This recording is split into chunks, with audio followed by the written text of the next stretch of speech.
Hey everyone! Before we dive in, I want you to picture this. It's early April 1986. You're a Soviet engineer working the night shift at the Chernobyl nuclear power plant, one of the most advanced and secure facilities in the entire USSR. Everything runs on logic, science, and strict orders from Moscow. You step outside for a break near Reactor 4. The air is still, then you look up, a massive black shape is gliding silently through the sky. No frantic flapping, just slow, deliberate circles. The wingspan stretches up to 20 feet, far too big for any bird you've ever seen.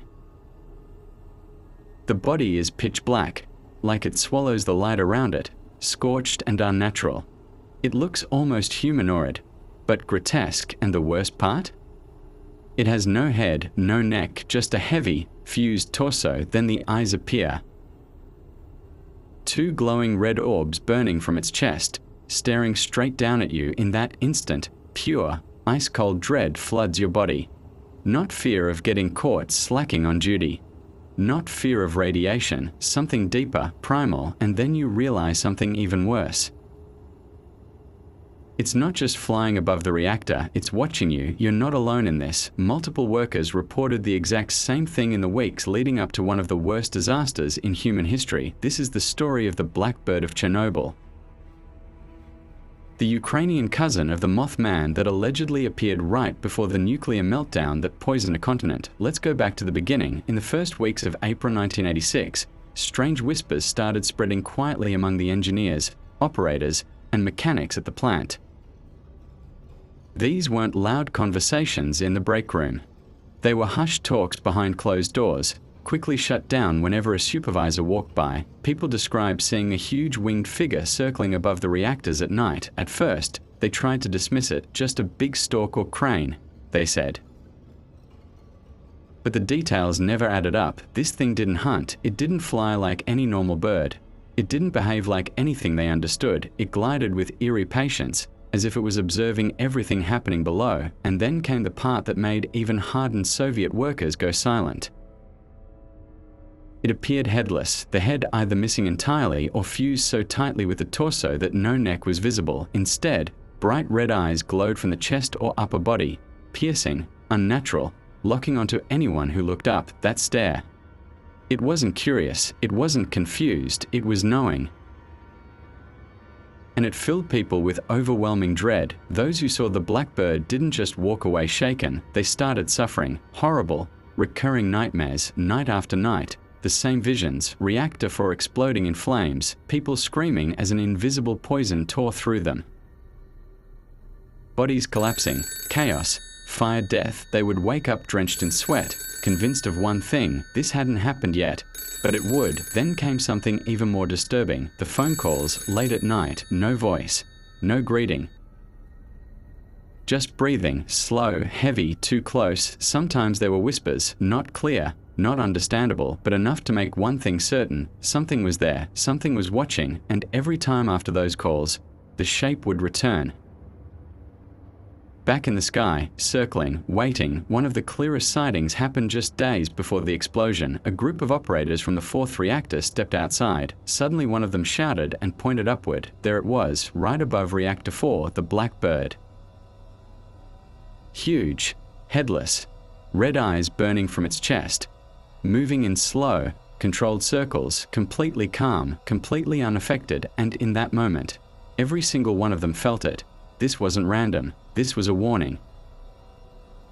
And the worst part, some of them later said, it wasn't circling the reactor, it was circling people. But in the Soviet Union of 1986, you didn't run to your boss and say, "Comrade, there's a giant headless creature with glowing red eyes flying over the nuclear reactor." That kind of talk could get you labeled unstable, or worse, so they stayed silent. Fear kept their mouths shut. Then the night of April 26th arrived. At 1:23 a.m., a safety test went catastrophically wrong. Human error, fatal design flaws, a chain reaction no one could stop. Two powerful explosions ripped the fourth reactor apart. Fire erupted. A deadly radioactive plume shot high into the sky. Firefighters and plant workers rushed in as heroes, Unaware they were marching straight into lethal doses of radiation, many would not survive the coming days and weeks. And some of those who were there claimed they saw it again, not before, after, through the smoke, through the fire, through the radioactive ash rising into the sky. A shape moved, massive, dark, untouched, the blackbird of Chernobyl. Gliding through the toxic clouds as if it belonged there, as if the chaos below meant nothing to it. One helicopter pilot later described something he could never explain. As they flew over the reactor, he saw a dark figure slice through the smoke, too controlled to be debris, too precise to be random. And then he heard it, a scream, not mechanical, not human, something else, something that stayed with him for the rest of his life. Sightings continued for weeks, liquidators, pilots, workers, different people, same description. And then, just as suddenly as it had appeared, the blackbird vanished, no more sightings, no explanation, just stories and a question, what was it? The most popular theory links it to the Mothman of Point Pleasant, West Virginia.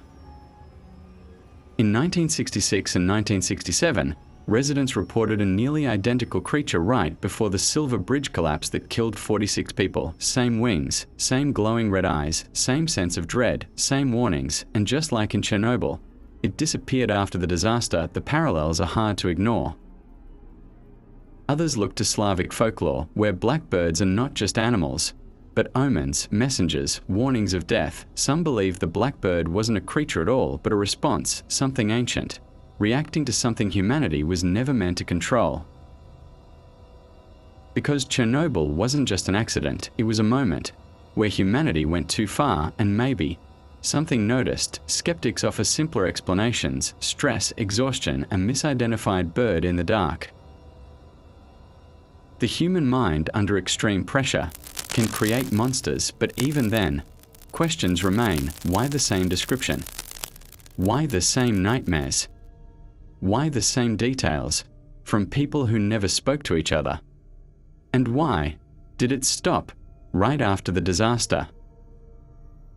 It's important to be honest here. The detailed version of the Blackbird of Chernobyl story is widely considered a modern urban legend. While faint rumors may have existed among workers in 1986, the full narrative gained popularity years later, especially online, boosted by comparisons to Mothman.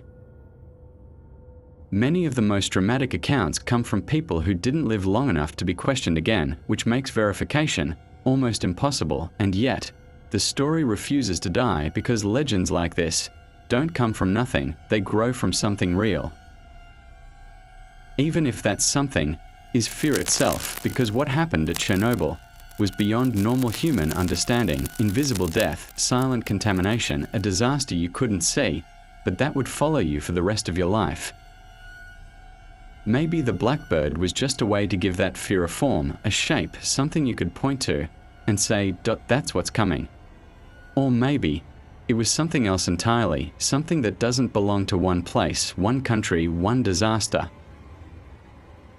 Something that appears again and again, right before everything goes wrong. So now I'll ask you, what do you think the Blackbird of Chernobyl really was? A cryptid? A warning? A psychological shadow? Or something far more disturbing that we still don't understand? Drop your theories, thoughts, and any family stories in the comments below. If you have relatives who worked as liquidators or lived near the plant in those years, would especially love to hear what they said, even if it only raises more questions.